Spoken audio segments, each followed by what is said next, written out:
Mina igama lami nguSibusisiwe Ndlovu. Ngihlala khona apha eFleti Flashball.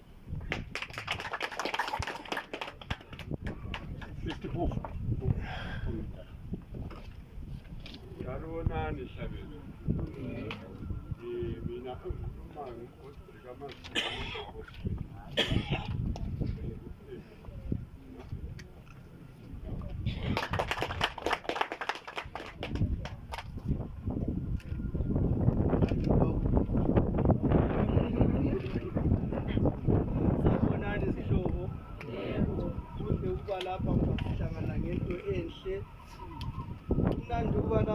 It's nice to be